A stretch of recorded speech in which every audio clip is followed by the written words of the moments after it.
Everyone in the city knew her name, Mrs. Varela, the millionaire's wife with beauty, power, and a temper that could freeze a ballroom. People didn't speak to her, they whispered about her. She ruled her husband's empire from behind diamond walls, feared by staff, envied by women, and untouchable in every sense. Her smile could charm a camera, but her words could ruin a life. Then came the new waitress, a quiet black woman named Alina, hired for a charity dinner no one thought she'd survive. She wasn't from their world, and that alone made her invisible, until she opened her mouth. What started as a harmless mistake in front of high society guests turned into a moment that would shatter reputations and reveal who truly had class, and who was just pretending. That night, the whispers changed. The woman everyone feared was suddenly the one people pitied. And the waitress, once mocked for her simple grace, left the entire mansion wondering if they'd just witnessed the end of a queen's reign. Because sometimes, power isn't about money, it's about dignity, and Alina had more of it than Mrs.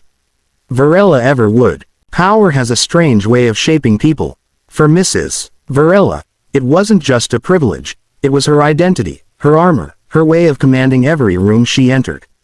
The wife of a millionaire industrialist, she lived in a world where people bowed before her presence, where silence fell at the sound of her heels clicking against marble floors. Her reputation was crafted as carefully as her appearance, flawless, intimidating, and deliberate. To her, respect wasn't earned through kindness or integrity, it was demanded through fear. The staff at the Varela estate knew this better than anyone. One wrong look, one delayed response, and they would be gone before sunrise. It wasn't the pay that kept them there, it was the dread of crossing her. The charity dinner had been her idea, a glittering display of generosity that doubled as a chance to remind everyone who she was. Politicians, socialites, and journalists filled the grand hall, admiring the chandeliers, the rare art, and the elegant cruelty that seemed to hang in the air. Mrs. Varela moved among them like a queen in her kingdom, her diamond necklace catching the light as she smiled her perfect, practiced smile. Everything about the night was under her control. The menu, the music, the seating, even the scent of the candles. Control was her comfort. Control was her power. When the catering company sent a new face that evening, she noticed immediately. Alina, the new waitress, didn't fit the polished mold of her usual staff. She was young, graceful, and carried herself with quiet confidence. Her dark skin and simple uniform contrasted sharply with the room's gleaming perfection. To Mrs. Varela, she was background noise, someone to fill glasses and stay invisible. But power, when left unchecked, has a way of testing itself. And Mrs. Varela, in her need to assert dominance, couldn't resist the opportunity to remind the new girl of her place. The first interaction came over something small. Alina had set a wine glass slightly off-center, and Mrs. Varela, surrounded by her circle of admirers, called her out with a soft, mocking laugh. "Careful, dear," she said, her tone sugar-laced venom. "In this house, even the glasses need to know their position." The table chuckled, pleased to be part of her cruelty. Alina offered a polite nod, adjusted the glass, and stepped back. There was no flicker of shame or anger, just calm composure. That quiet restraint unsettled Mrs.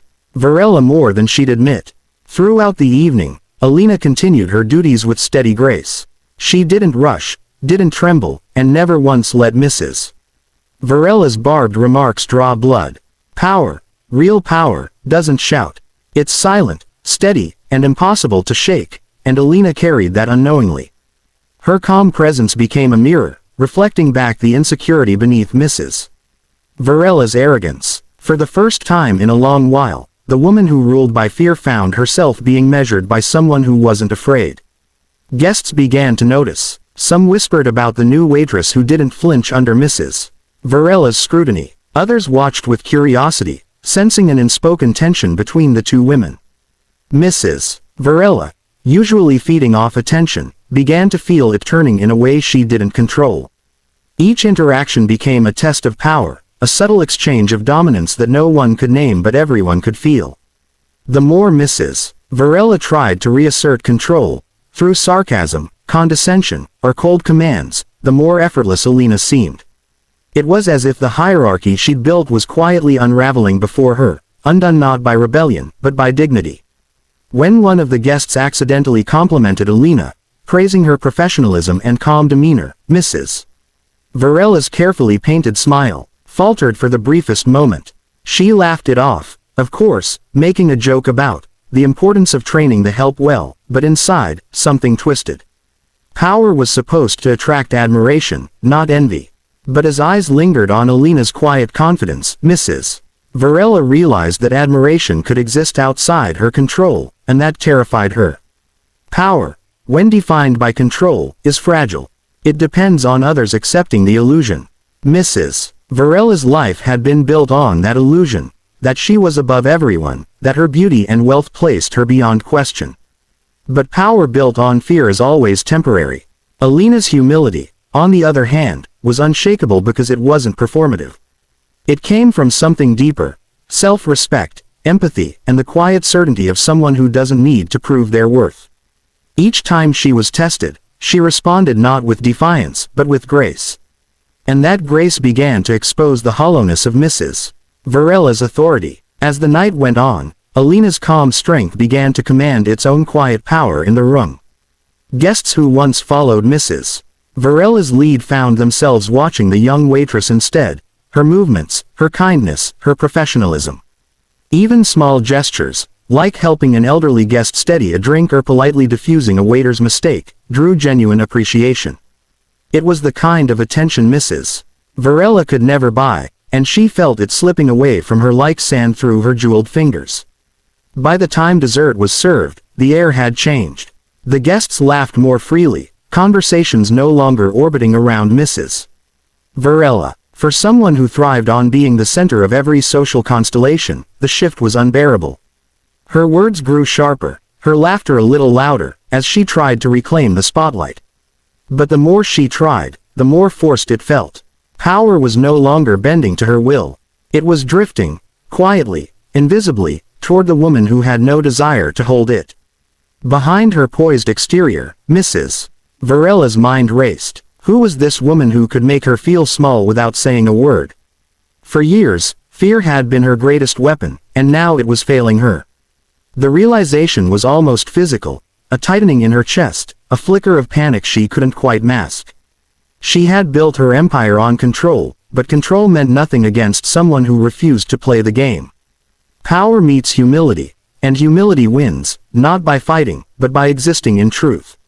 That's what Mrs. Varela didn't understand. To her, strength was loud, visible, commanding.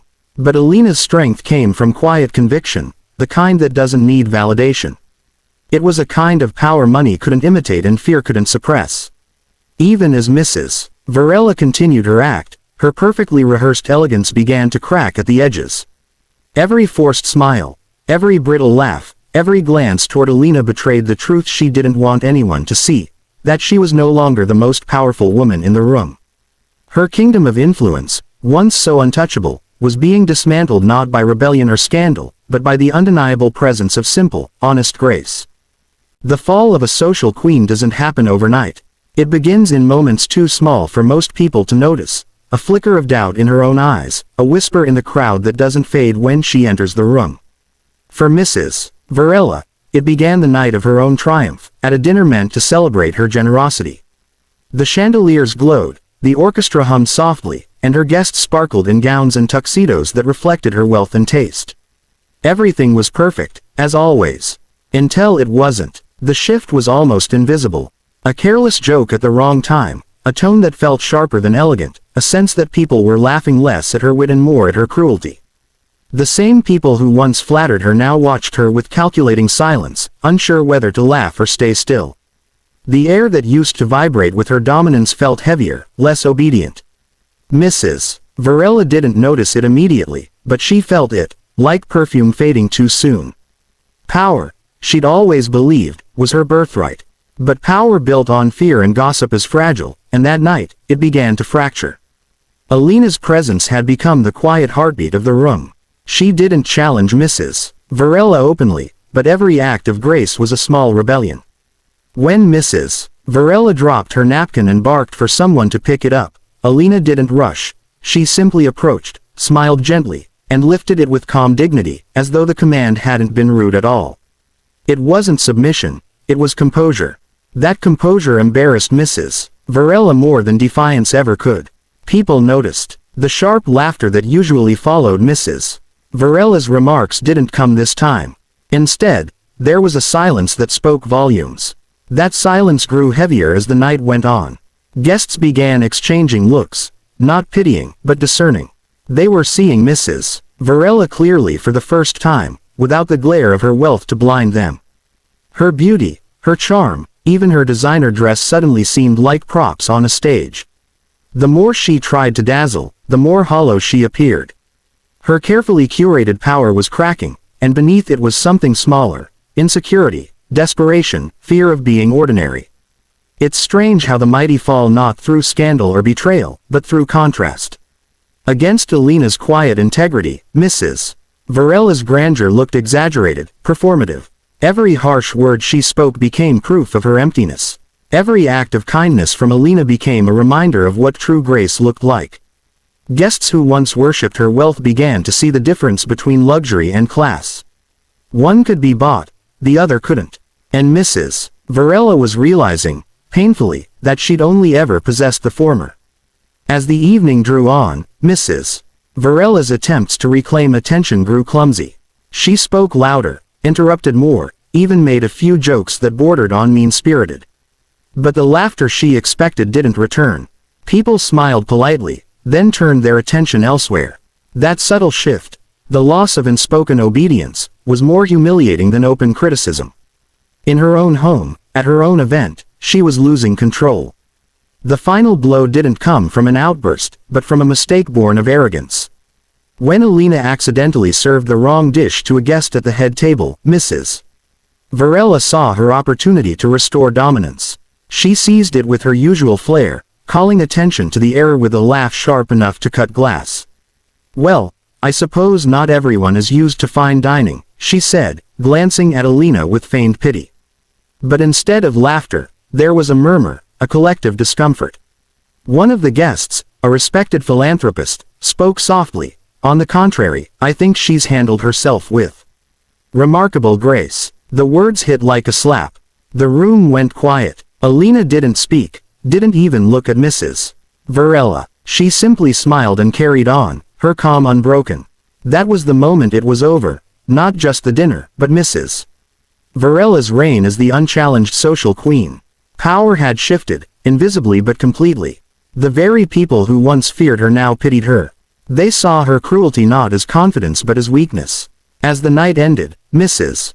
Varela stood among her guests, smiling mechanically as they praised the evening's success. But their eyes no longer sparkled with admiration. They were polite, distant, respectful only out of habit. She could feel the emptiness behind every handshake, every compliment.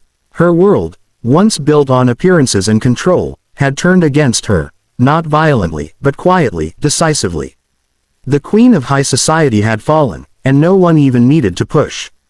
All it took was the presence of someone who reminded everyone what real strength looked like, someone who didn't need diamonds or applause to shine. In that contrast, Mrs. Varela's power dissolved, leaving behind a truth she could no longer hide from: that fear might command attention, but respect can only be earned through humanity. Grace outshines wealth in ways the powerful never expect. It's not loud or theatrical, it doesn't demand attention. It exists quietly, like sunlight filtering through curtains, illuminating everything it touches without asking for permission. Alina had never set out to challenge anyone, least of all Mrs. Varela, the woman whose name carried weight in every social circle. She came to work, to serve, to do her job with care and pride. But grace has its own kind of energy, one that makes people stop and notice even when it's not trying to be seen. That evening, in a room filled with polished marble, designer gowns, and glittering egos, Alina's simplicity became the brightest thing there. The guests didn't realize it at first. They saw a waitress, professional, polite, invisible.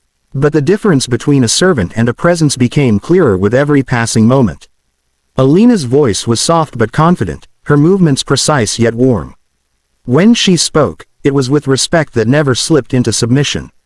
She didn't look away when addressed, didn't rush or panic when Mrs. Varela tested her patience. Her every gesture carried quiet self-assurance. People who had spent years pretending to be gracious were suddenly confronted with the real thing, and it showed them how hollow their performance had been. Wealth can buy luxury, but it can't buy authenticity. It can't buy that calm steadiness that comes from knowing who you are. Mrs. Varela had built her image on control, on being untouchable, admired, envied. But as the night unfolded, her control looked fragile next to Alina's composure. Every word Mrs. Varela spoke felt rehearsed. Every smile looked painted on. Alina didn't need to prove anything. Her humility wasn't weakness, it was a quiet confidence that said she didn't need to lower others to stand tall. That difference was what made her shine. When a guest accidentally spilled wine, it was Alina who moved first, not in panic, but with calm efficiency. She smiled, reassured the man softly, and cleaned the spill before anyone could react. There was no trace of irritation or embarrassment, only grace. The guest, flustered, thanked her sincerely. Mrs. Varela, watching from across the room, felt a pang of something she couldn't name, jealousy, maybe, or something deeper. Because what Alina had done in seconds was something Mrs. Varela had never mastered in years of hosting events. She made people comfortable without effort. That small act shifted the atmosphere again. Conversations softened, laughter felt genuine. Alina's presence had brought warmth into a space that had always been cold with pretense. The social elite, used to false smiles and shallow compliments, found themselves responding to sincerity, something they hadn't realized they missed. And Mrs. Varela, once the source of their admiration, began to fade into the background. Her wealth was still there, her beauty still stunning, but next to Alina's light, it looked artificial, a diamond trying to compete with the sun. As the evening went on, guests began to speak to Alina directly, not just as staff but as a person. They thanked her, asked about her service, even complimented her demeanor. Each polite exchange chipped away at the invisible wall Mrs. Varela had spent years building between her kind and the help. The old rules of hierarchy were dissolving before her eyes, and there was nothing she could do to stop it. Grace doesn't need to confront arrogance, it simply reveals its ugliness by existing. Mrs. Varela's discomfort grew as she realized that she was no longer the gravitational center of the room. The people she used to command with charm and intimidation now looked elsewhere for comfort. Her laughter sounded forced, her compliments hollow. Even her husband, who had long since learned to endure her moods, seemed more at ease around Alina's quiet professionalism than his wife's sharp poise. It wasn't rebellion, it was human nature responding to warmth after too long in the cold. There's a moment in every powerful person's life when they discover that influence without respect is nothing. For Mrs. Varela, that moment stretched painfully across the dinner, each second exposing the difference between how she wanted to be seen and how she truly was. The more she tried to outshine Alina, the dimmer she appeared. Her jewels glittered, her laughter echoed, but none of it could disguise the truth that everyone now saw. She was a woman terrified of being forgotten, and she already was. What made Alina remarkable wasn't that she humiliated Mrs. Varela. She didn't need to. She simply stood in her own integrity, untouched by the cruelty around her.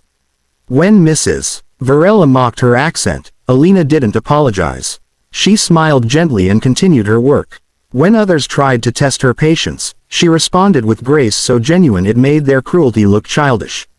In that restraint was strength, not submission, but self-mastery.